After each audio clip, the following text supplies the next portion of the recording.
Good morning, class. Are you ready to listen? Before we proceed to our new topic for today, so we start with the prayer. In the name of the Father, the Son, the Holy Spirit. Amen. Okay. So, I'm going to check your attendance to see to it that all of you are present and will not miss the topic for today, because it's very important that you are present in the class. Okay, so that it will not affect your grades. And at the end of the semester, you will not get failing grades. Alright? Okay, I'm going to check your attendance. Okay, great. All of you are present. And I'm happy to see that. So I think you are not yet ready to listen because there's still some waste in your areas. So please pick up the pieces of paper in your area, then arrange your chairs. Okay, I will give you 10 seconds.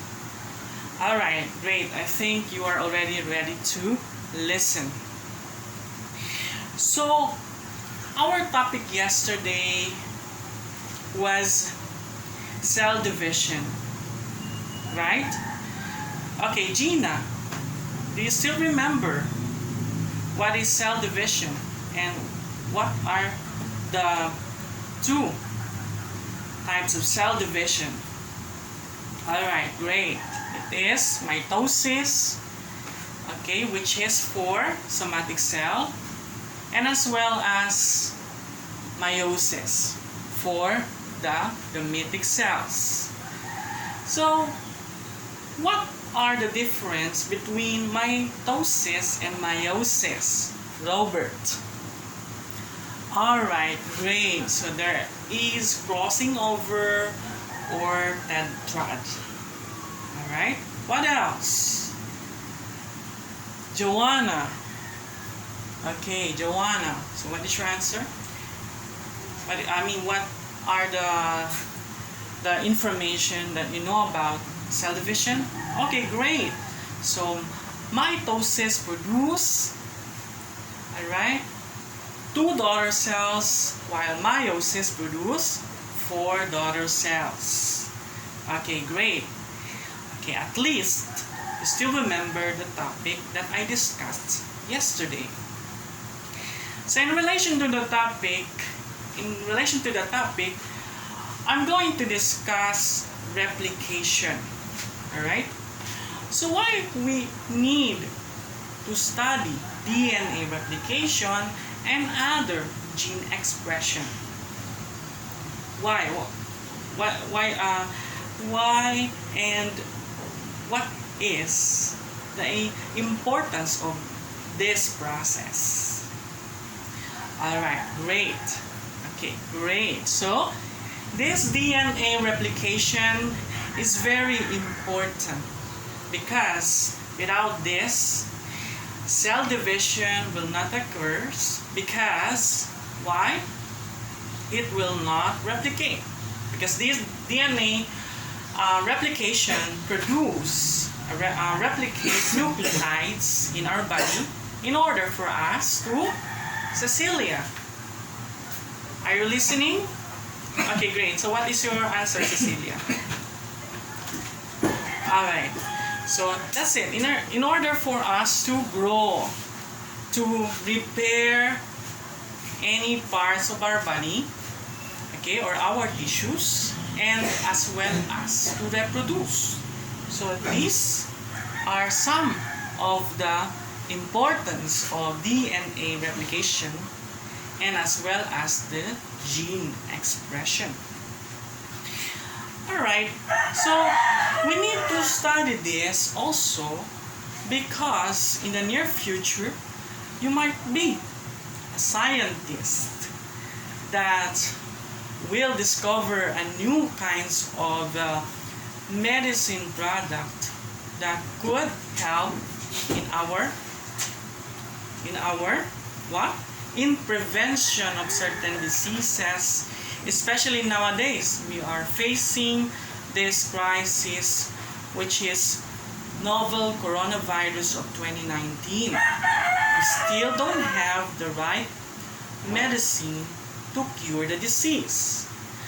So, in studying this one as a part of genetics, you will able to arrive with a medicine by studying carefully the characteristics of the genes, the characteristics of the nucleotides or biomolecules that involve in this process, and would help identifying a new types of medicine in the near future. We don't know. That's why we need to prepare. So first, I'm going to discuss replication. So take note, DNA replication occurs in where? Suraida. Alright, great. So it occurs in the nucleus. That is correct. Okay, so I'm going to explain now the process.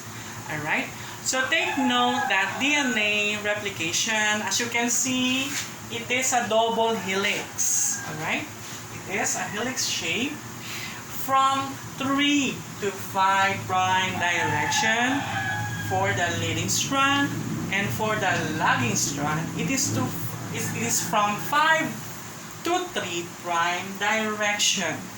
Alright? Then take note that this DNA replication, as you can see, it has a phosphodiester. This is the phosphodiester group. Alright? And these are the nucleotides. Okay? The different kinds of nucleotides that should be replicated. Okay? So, what are those nucleotides or amino acids involved in DNA replication? What are those? We have adenine, okay, thymine, cytosine, and guanine. So take note, this adenine should be paired with whom? With guanine, okay, and cytosine with thymine. Okay? Alright. So, as you can see that this is a double helix. So, the one who will unwind the double helix is what we call the enzyme helicase. So, the enzyme helicase will unwind the double helix, alright? And then it will open wide. It is like a Y-shaped formation, which is called replication fork. And as you can see, DNA replication comes from the chromosomes. From chromosomes, nucleosomes to this formation. Alright? Then what happened? A RNA primer will produce, okay, an RNA primer will produce a primer, alright? Then after that, the DNA polymerase attached to the primer. So the replication will be started. So take note that it will run only from 5 to 3 prime direction. So DNA polymerase runs from 5 to 3 prime direction, alright, and will continuously, alright, produce a complementary strands of nucleotides. Alright, so only in the leading strand? Of course not. It is said that in the lagging strand, okay, so you cannot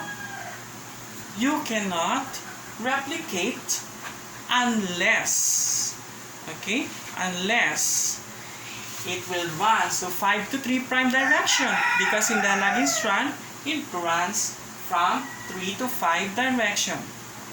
Alright, So since there is an Okazaki fragment, a small chunks, alright, replication is possible.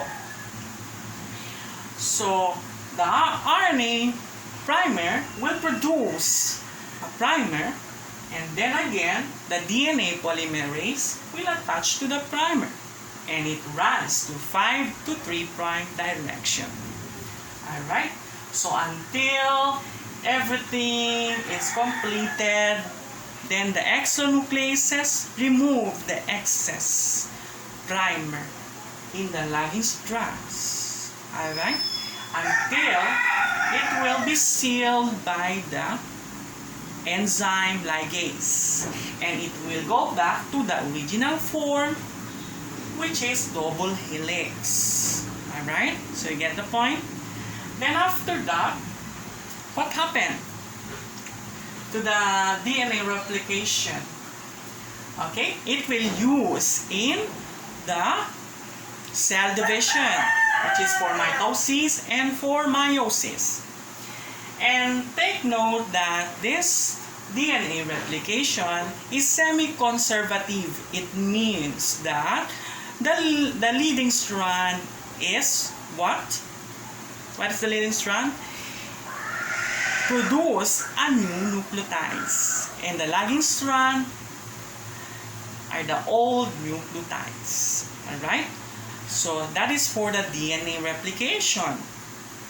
So now we'll go to the gene expression. Alright, so I'll remove this one. So bear with me. Okay.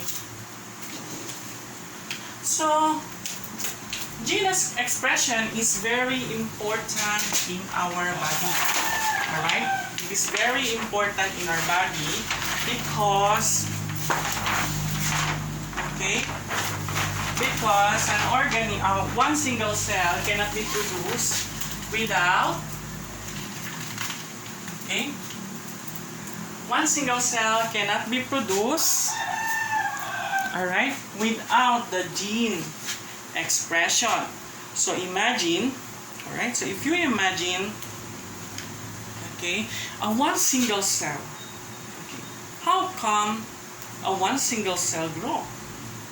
In what process, and how does it works? Okay, so it works through the two processes of gene expression, which are transcription and translation. Alright,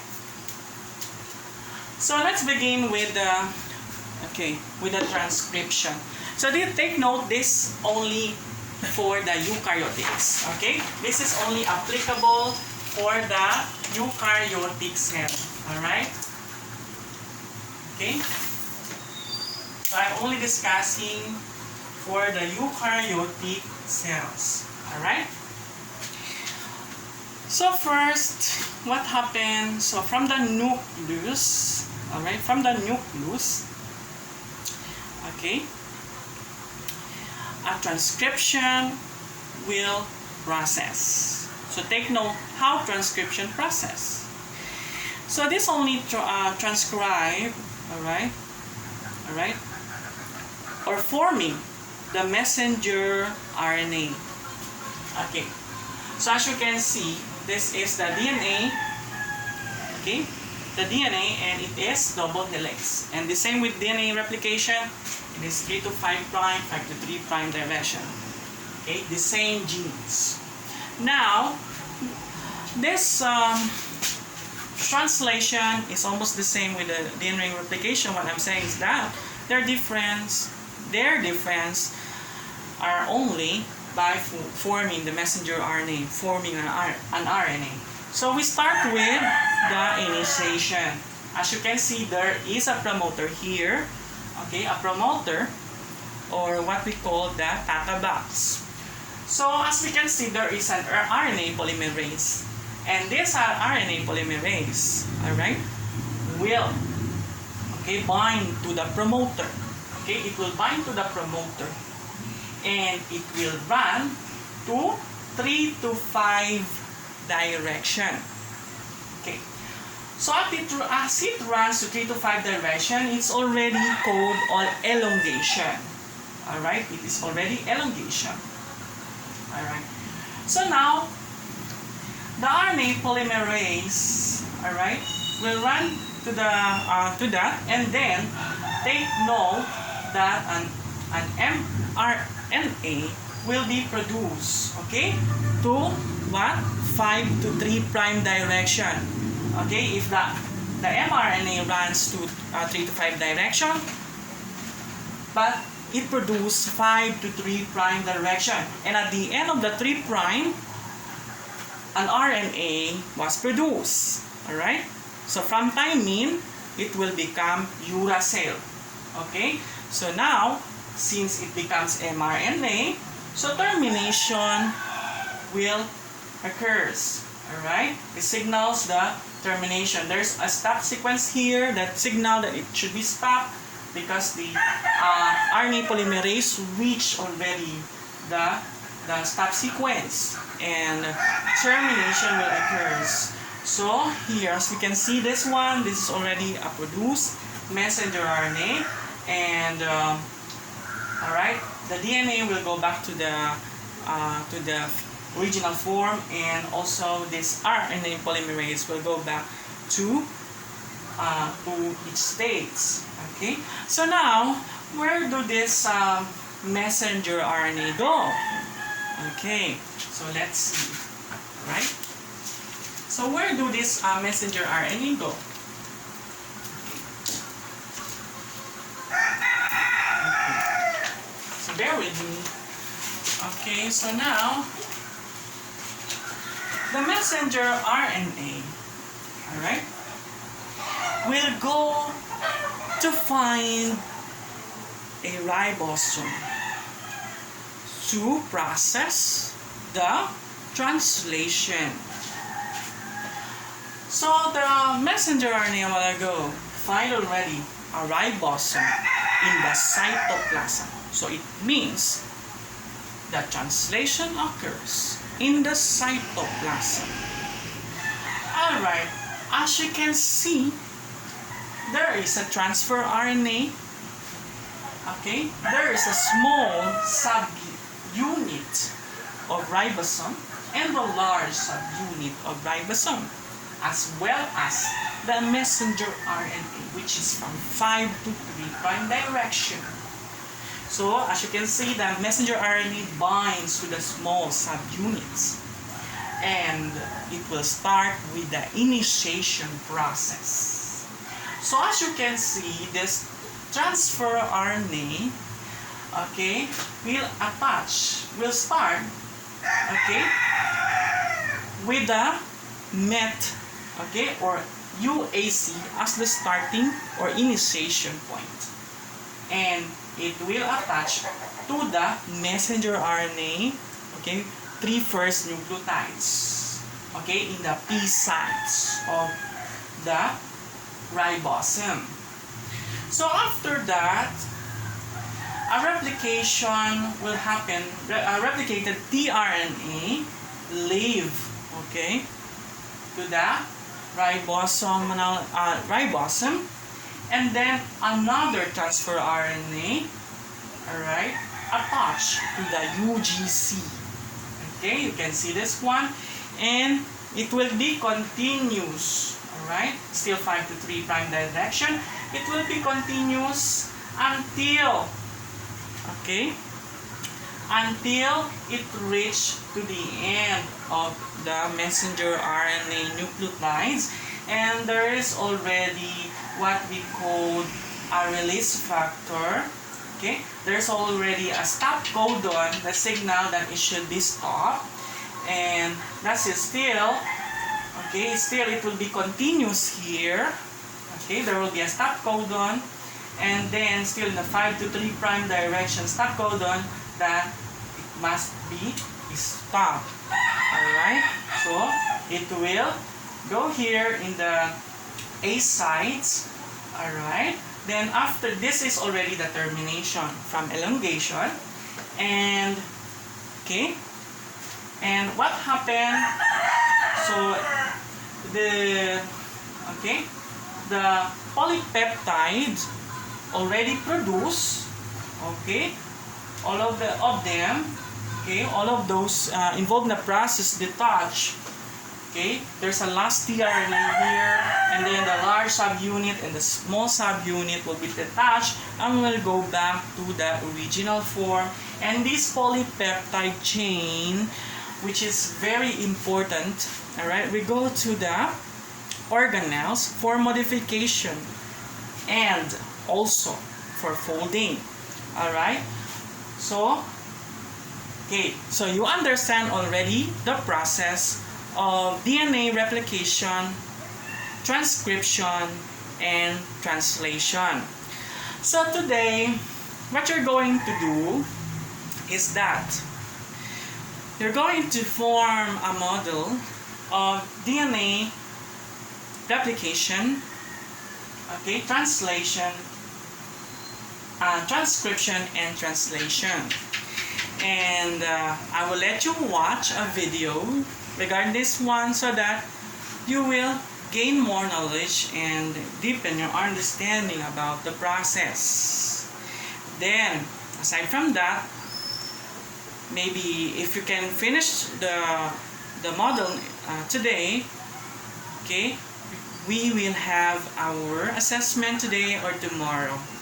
Alright, so any question? Okay, great. Alright. Okay, Sheena, do you have any question? Ask question. It means that you already understand the lecture. Okay, why you are not asking questions, Sisa? Okay, Basilio, you have any question? Okay, you don't have any question. It means that you already understand the topic. Okay, great. Alright, so I want you to do the model. Alright, so I will give you an ample time. If you can finish it today, so I will going to give you +5. Okay, if you finish it tomorrow, it is okay. Alright, and that's it. I hope tomorrow you will pass the activity that we have today. Okay, thank you very much for your cooperation and have a great day to all of you. Keep safe.